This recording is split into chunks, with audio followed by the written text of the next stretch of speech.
Hello everybody! Angel Arts here.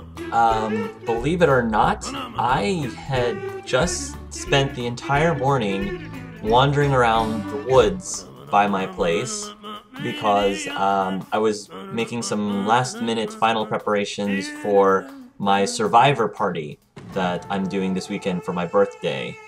Basically, I'm just having all of my attendees, we're going to divide everybody up into separate tribes, and they're going to be going through a number of different tasks and challenges throughout the course of the day, trying to earn points for their tribes. We're going to be filming the whole thing. We're going to be doing the whole, voting people off, the whole shebang. We're even going to be filming confessionals for each of the partygoers. It should be a lot of fun. I've been working on preparing this for the last 4 months or so, and I'm looking really forward to seeing how it works out. And believe it or not, if you can believe it, this actually is one of my less involved party ideas. I've done other more complicated things. Mostly for the last several years I've been doing something called a what I refer to as a road rally. It's essentially like The Amazing Race, but within my budget. But I wanted to do something completely new. So that was what I did this morning. Anyway, that has absolutely nothing to do with anything about the purpose of today's video. What is the purpose of today's video? Well, this video is in celebration of the 1-year anniversary of my Let's Plays. A year from today, which is March 7th, I had posted my very first episode of my very first Let's Play for Mass Effect 3. So I wanted to do something special for my 1-year anniversary, and I am going to be doing a Q&A video. In my previous shoutouts video, my 500 subscribers shoutouts video, I had asked people to leave questions for me that they wanted me to answer. So I'm just gonna go down the list in the order, more or less, that people ask me the questions, and hopefully you'll get to know a little bit more about me, maybe something remotely interesting about, I guess, either what I'm like outside of my Let's Plays or just how I think, because we all know how crazy that can be. Bear with me because this might be a fairly lengthy video. I may end up cutting it into different parts just so that they're digestible. But I wanted to try to answer each person's question as thorough as possible. So, let's get on with the questions, shall we? Starting with ReclusiarchLP. He asked me 3 questions. Question number 1 is, you are forming an adventuring party and you have 4 companions.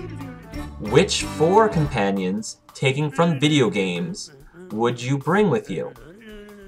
Alright, this is a fun question. I really love questions like this.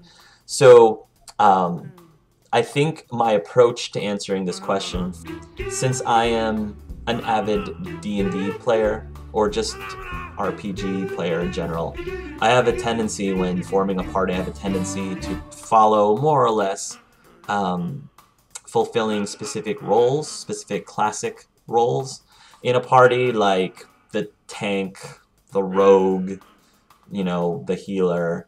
Not that those parties need to have, the holy trinity of roles in a party, but it's what I at least started as a base for the characters that I was going to put into my fantasy group. And I think the first thing I need to do before I start deciding on which characters from other video games I would put into it is what my role would be. What type of character I would be. So, if any of you had seen my video response to Dawnforge Cast, I posted that last week. I had answered what I thought my character would be like, or not even my character, what the real life me would be like if I were in the D&D universe, under the D&D rules. But I think this question is slightly different in that this is supposed to be my fantasy self as opposed to my real life self. So whenever I play RPGs, either tabletop or MMORPGs, or video games in general where you can choose a class or a role for a custom character, I tend to gravitate towards the mages, the magicasters. More specifically, the white mages, or the clerics. My very first D&D character was a cleric. When I started playing MMORPGs, I always went for the healer types, you know, and yeah, I definitely see myself as more of the white mage. Why? It's because I think for MMORPGs especially, the most popular role is DPS. Just hand as much damage as possible to your baddies as you can.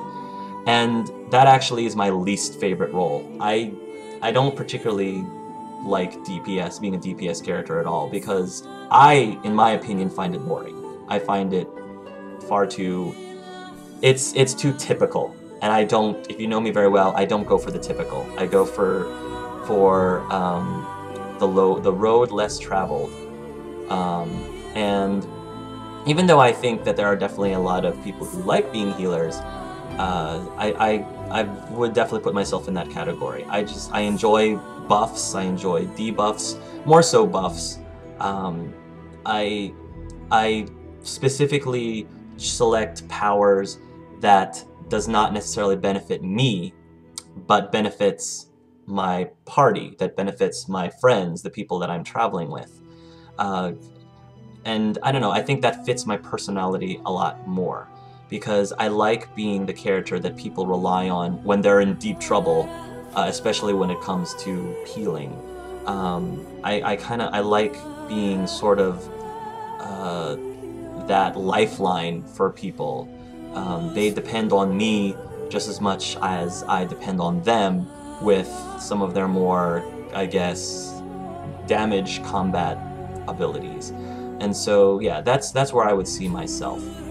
As far as the other characters go, and I'm specifically going to be choosing characters from different video games, the first person that I immediately thought up of, and this shouldn't come to a surprise to many of you, is Alistair from Dragon Age Origins. For a number of reasons.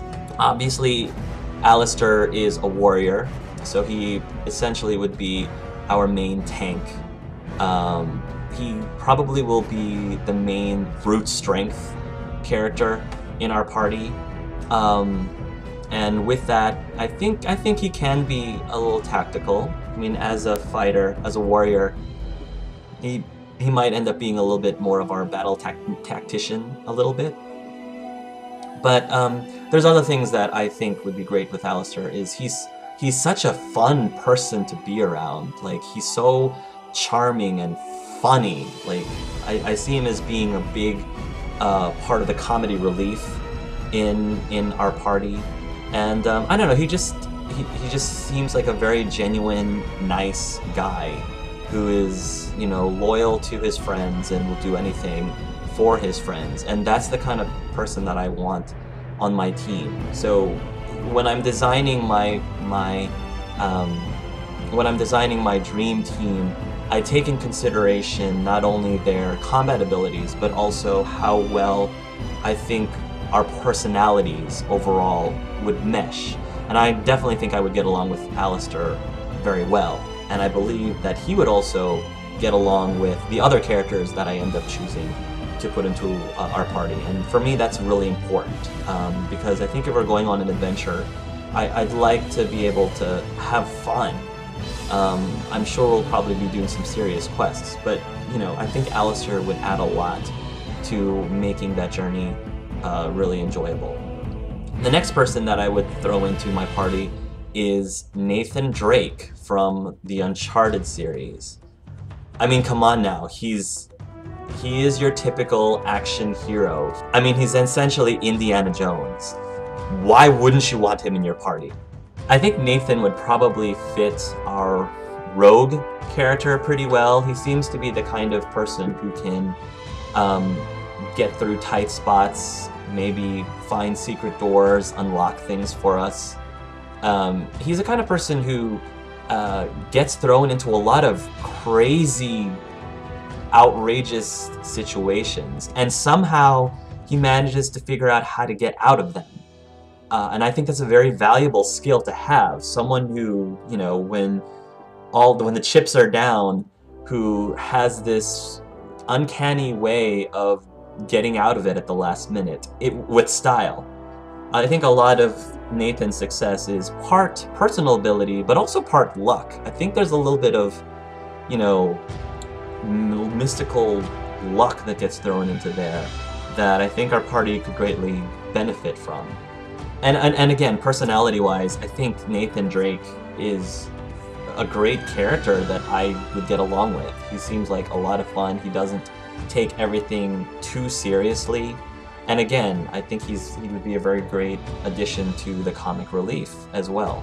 The next character might be a little obscure for some people, but I really wanted to take in Luca from Chrono Trigger.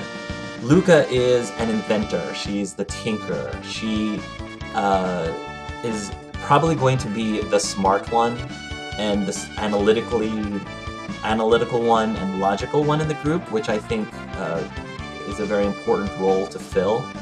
And plus, I hate to call her the token girl, but when you've got a party so far that's me and Alistair and Nathan Drake, too much testosterone, I don't do well with having to deal with too much testosterone all the time. I need some sort of female presence to balance things out, and I think Luca would also fulfill that role very well. Plus, Luca can cast magic, and not just any type of magic, fire magic, which is a pretty good offensive element to be able to control. And seriously, how awesome would it be if we were able to utilize Luca's combo techniques or double techniques that they use in Chrono Trigger with other characters? Like, it'd be awesome if she was able to, you know, use Fire Sword with Alistair or Fire Kick with Nathan Drake. Like, I would just be geeking out if we could do that. And as soon as she invents the time key and we can start traveling through time, that's when our adventures get really interesting. The last character that I would put into our group is Mog from the Final Fantasy series. More specifically, Mog from Final Fantasy VI, my personal favorite of the Final Fantasies, because he can dance. That's his class. He's a Moogle. He's a dancing Moogle. I don't know. I just think it'd be really interesting when you have a party full of humans. It'd be a lot more entertaining if we had that party member that was not human. And I always liked Mog's character, and he just seemed like he seemed really cool in Final Fantasy VI. Now, since we're talking about my fantasy party, we got to talk about romance. And yeah, in case you didn't see that coming, I definitely see there being a possible flirtatious love triangle between me and Alistair and Nathan Drake. Yeah, if I had not known them beforehand, if I had just met them for the first time through this party gathering, I can see myself easily crushing on both of them and trying to decide which one to finally go after.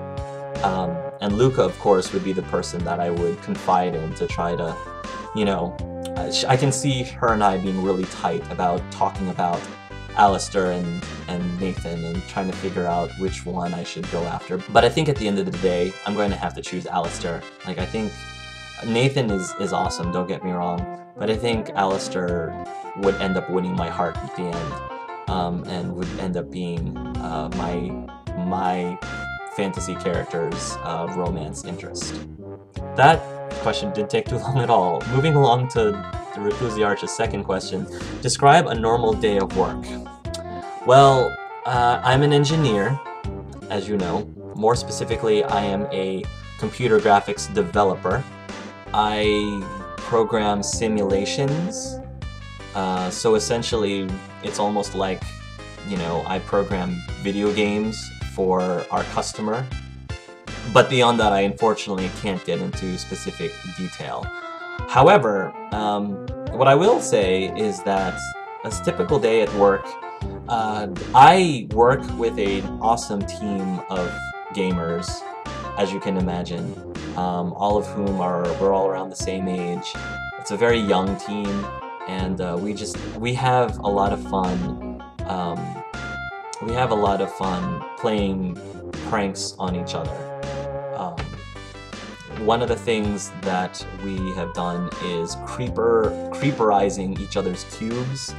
Like, we would just leave, you know, little creeper faces, just stick them on people's whiteboards or stick them on people's monitors or keyboards. I think one time there was actually a creeper face that was stuck on the bottom of my mouse, so when I moved the mouse around, it didn't detect it at all. And it wasn't until I looked underneath and found out that that was why I couldn't move my mouse. Another time, I think one of our coworkers was able to place a creeper face as somebody's desktop image. But the biggest, I think, the most awesome prank as far as the creepers went is that a coworker spent some time making out of cardboard boxes a life-size creeper. This thing was like 5 feet tall. A life-size creeper that he stuck behind the wall. Like, if this is the wall of the cube, it's like right up against the wall of the actual building, and there's like about a 2-foot gap, maybe less, maybe 1 foot gap, that my coworker was able to hide this creeper behind, so that when you came in, normally you didn't look at that gap, but if you did, then you'd see this creeper face staring up at you. But anyway, he left that behind the wall of the cube of one of our coworkers, and he set up these speakers that allowed him to turn on so that it would go just randomly. So when that coworker friend of mine came into work, he would just start working, and all of a sudden he'd hear this, and he wouldn't necessarily know where it came from, but then he would follow it around to his wall, and there was creeper face in his face, and it was just the most awesomest thing. So yeah, the people at my work are just so much fun. When playing tabletop RPGs, do you prefer to be a game master or a player, and why? I kind of prefer being a game master, I guess. I mean, don't get me wrong, I do enjoy playing as well, and there have been times when I was a DM or game master for back-to-back for months or even years. And when that happens, obviously I miss going back to playing. But I think at the end of the day, I do enjoy being game master because I constantly, just randomly, have these huge ideas for campaigns, these campaign ideas. I have lists and lists of campaign scenarios or encounters that I have yet to try yet because I just keep coming up with them. And it's just really cool to have the opportunity to try to craft. I love telling stories, and I love making memorable characters, and I love designing the world map based on my characters' backgrounds, and I try to make their backgrounds matter.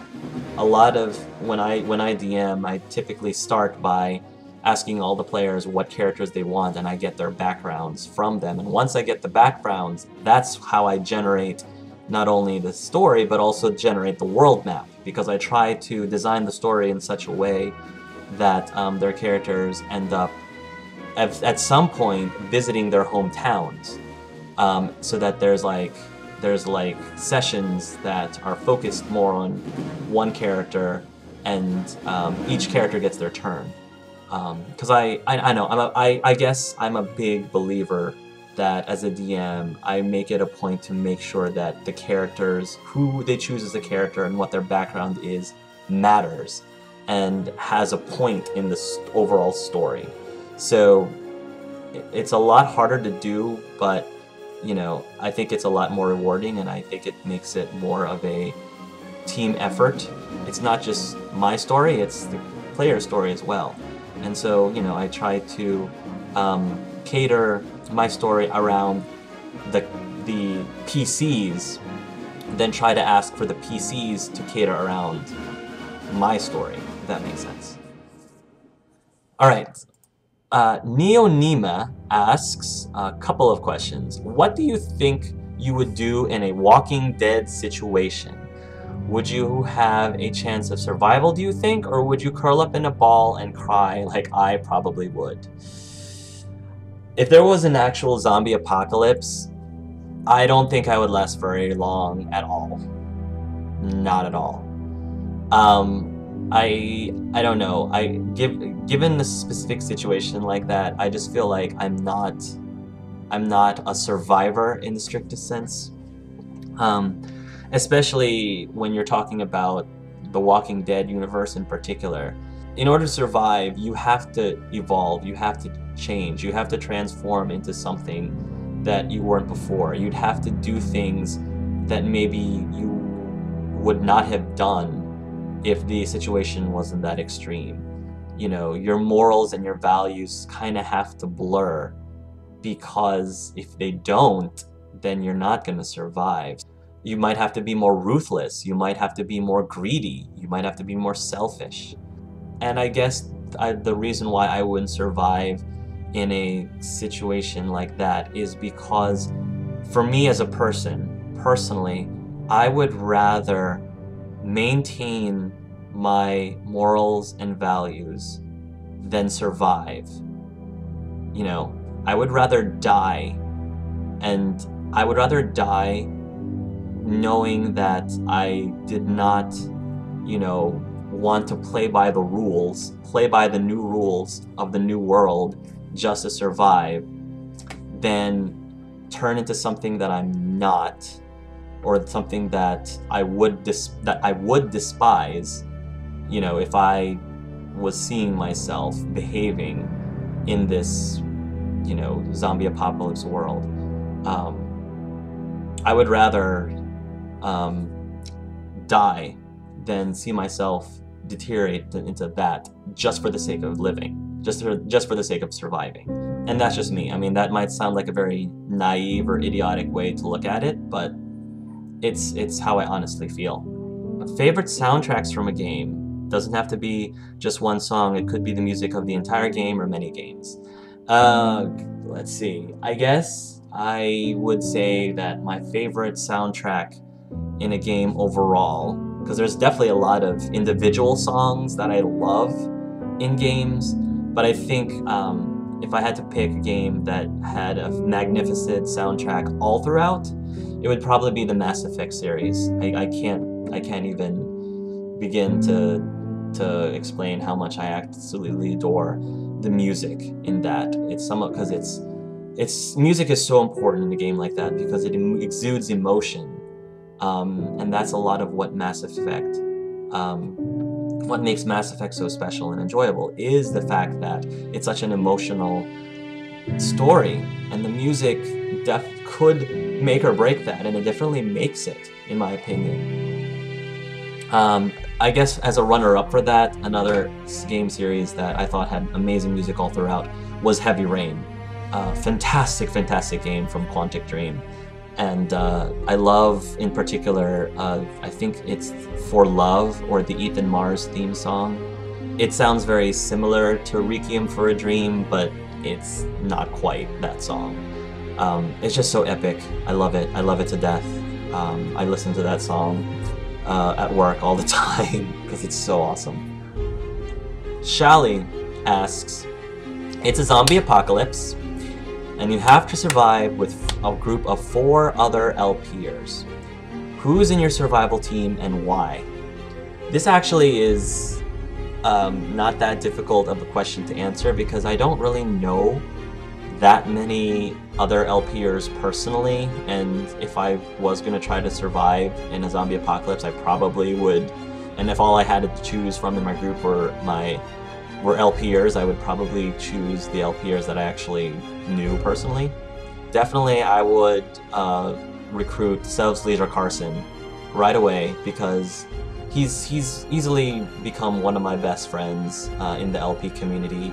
He's very reliable, he's very loyal. I feel like he would probably know how to survive better than I would in such a situation.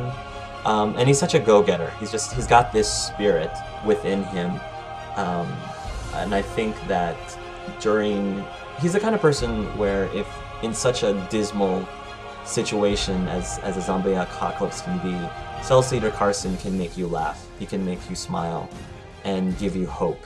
And I think that is probably going to be one of his biggest contributions to the party. Dawnforge Cast would be the second person I would recruit, also known as Andrew.